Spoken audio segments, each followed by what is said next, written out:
आज मैं आकांक्षा गुरु बहन आप लोगों को श्री वाल्मीकि रामायण का अयोध्या कांड का 35वां सर्ग सुनाती हूँ, जिसमें सुमंत के समझाने और फटकारने पर भी कैकई का टस से मस न होना है। तदंतर होश में आने पर सारथी सुमंत सहसा उठकर खड़े हो गए। उनके मन में बड़ा संताप हुआ जो अमंगलकारी था। वे क्रोध के मारे कांपने लगे। उनके शरीर और मुख की पहली स्वाभाविक कांति बदल गई। वे क्रोध से आंखें लाल करके दोनों हाथों से सिर पीटने लगे और बारंबार लंबी सांस खींचकर हाथ से हाथ मलकर दांत कटकटाकर राजा दशरथ के मन की वास्तविक अवस्था देखते हुए अपने वचन रूपी तीखे बाणों से कैकेयी के हृदय को कंपित सा करने लगे। अपने अशुभ और अनुपम वचन रूपी ब्रज से कैकेयी के मारे मर्म स्थानों को विदीर्ण से करते हुए सुमंत ने इससे इस प्रकार कहना आरंभ किया। देवी, जब तुमने संपूर्ण चराचर जगत के स्वामी स्वयं अपने पति महाराज दशरथ का ही त्याग कर दिया, तब इस जगत में कोई ऐसा कुकर्म नहीं है जिसे तुम ना कर सको। मैं तो समझता हूँ कि तुम पति की हत्या करने वाली तो हो ही, अतः कुलघातनी भी हो। ओह, जो देवराज इंद्र के समान, अजय पर्वत के समान अकंपनीय और महासागर के समान क्षोभ रहित है, उन महाराज दशरथ को भी तुम अपने कर्मों से संतप्त कर रही हो। राजा दशरथ तुम्हारे पति, पालक और वरदाता हैं, तुम इनका अपमान न करो। नारियों के लिए पति की इच्छा का महत्व करोड़ों पुत्रों से भी अधिक है। इस कुल में राजा का परलोकवास हो जाने पर उसके पुत्रों की अवस्था का विचार करके जो ज्येष्ठ पुत्र होते हैं वे ही राज पाते हैं। राजकुल के इस परंपरागत आचार को तुम इन इक्ष्वाकु कुल के स्वामी महाराज दशरथ के जीते जी ही मिटा देना चाहती हो।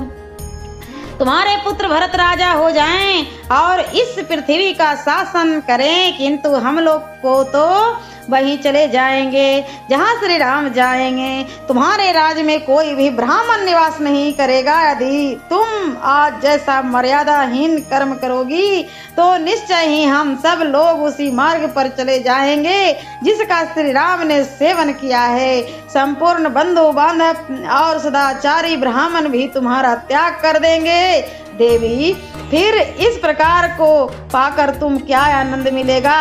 ओह, तुम ऐसा मर्यादाहीन कर्म करना चाहती हो। मुझे तो यह देखकर आश्चर्य सा हो रहा है कि तुम्हारे इतने बड़े अत्याचार करने पर भी तुरंत पृथ्वी फट क्यों नहीं जाती, अथवा बड़े बड़े महर्षियों के धिक्कार पूर्ण बागदंड को देखने में भयंकर और जलाकर भस्म कर देने वाले होते हैं, श्री राम को घर से निकालने के लिए तैयार खड़ी हुई तुम जैसी पाषाण हृदय का सर्वनाश क्यों नहीं कर डालते। भला आम को कुल्हाड़ी से काटकर उसी जगह नीम का सेवन कौन करेगा। जो आम की जगह नीम को ही दूध से सींचता है, उसके लिए भी यह नीम मीठा फल देने वाला नहीं हो सकता। कैकेयी, मैं समझता हूँ कि तुम्हारी माता का अपने कुल के अनुरूप जैसा स्वभाव था वैसा ही तुम्हारा भी है। लोक में कही जाने वाली यह कहावत सत्य ही है कि नीम से मधु नहीं टपकता। तुम्हारी माता के दुराग्रह की बात भी हम जानते हैं। इसके विषय में पहले जैसा सुना गया है वह बताया जाता है। एक समय किसी वर देने वाले साधु ने तुम्हारे पिता को अत्यंत उत्तम वर दिया था। उस वर के प्रभाव से कैकेयी नरेश समस्त प्राणियों की बोली समझने लगे। त्रियक योनि में पड़े हुए प्राणियों की बातें भी उनकी समझ में आ जाती थी। एक दिन तुम्हारे महातेजस्वी पिता सैया पर लेटे हुए थे। उसी समय जिरिम्भ नामक पक्षी की आवाज उनके कोनों में पड़ी। उसकी बोली भी अभिप्राय उनकी समझ में आ गया, अतः वे वहाँ कई बार हंसे।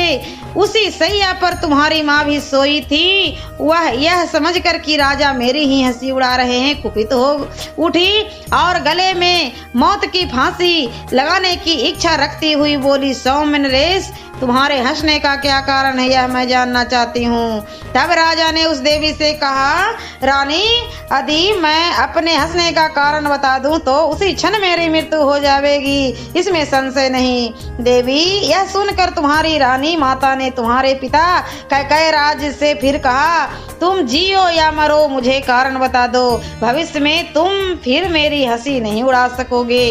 अपनी प्यारी रानी के ऐसा कहने पर कैकई नरेश ने उसे वर देने वाले साधु के पास जाकर सारा समाचार ठीक ठीक कह सुनाया। तब उस वर देने वाले साधु ने राजा को उत्तर दिया, महाराज, रानी मरे या घर से निकल जाए, तुम कदापि यह बात उसे न बताना। प्रसन्न चित्त वाले उस साधु का यह वचन सुनकर कैकई नरेश ने तुम्हारी माता को तुरंत घर से निकाल दिया और स्वयं कुबेर के समान विहार करने लगे। तुम भी इसी प्रकार दुर्जनों के मार्ग पर स्थित हो, पाप पर ही दृष्टि रखकर मोह बस राजा से यह अनुचित आग्रह कर रही हो। आज मुझे यह लोकोक्ति 16 यानी सच मालूम होती है कि पुत्र पिता के समान होते हैं, कन्याएं माता के समान। तुम ऐसी न बनो, इस लोकोक्ति को अपने जीवन में चरितार्थ न करो। राजा ने जो कुछ कहा है उसे स्वीकार करो। अपने पति की इच्छा के अनुसरण करके इस जन समुदाय को यहाँ शरण देने वाली बनो। पाप पूर्ण विचार रखने वाले लोगों के बहकावे में आकर तुम देवराज इंद्र के तुल्य तेजस्वी अपने लोक प्रतिपालक स्वामी को अनुचित कर्म में न लगाओ। देवी, कमल नयन श्रीमान राजा दशरथ पाप से दूर रहते हैं, वे अपनी प्रतिज्ञा झूठी नहीं करेंगे। श्री रामचंद्र जी अपने भाइयों में ज्येष्ठ, उदार, कर्मठ, स्वधर्म के पालक, जीव जगत के रक्षक और बलवान हैं। इनका इस राज पर अभिषेक होने दो। देवी, यदि श्री राम अपने पिता राजा दशरथ को छोड़कर वन को चले जाएंगे तो संसार में तुम्हारी बड़ी निंदा होगी। अतः श्री रामचंद्र जी ही अपने राज का पालन करें और तुम निश्चिंत होकर बैठो। श्री राम के सिवा दूसरा कोई राजा इस श्रेष्ठ नगर में रहकर तुम्हारे अनुकूल आचरण नहीं कर सकता।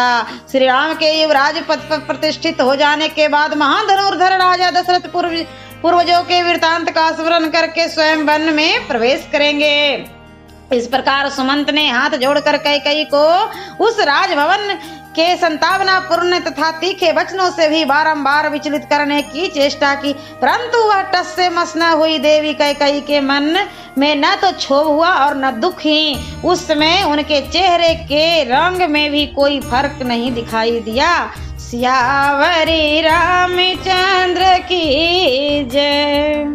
और मैं अगले वीडियो में अयोध्या कांड का 36वां सर्ग सुनाऊंगी।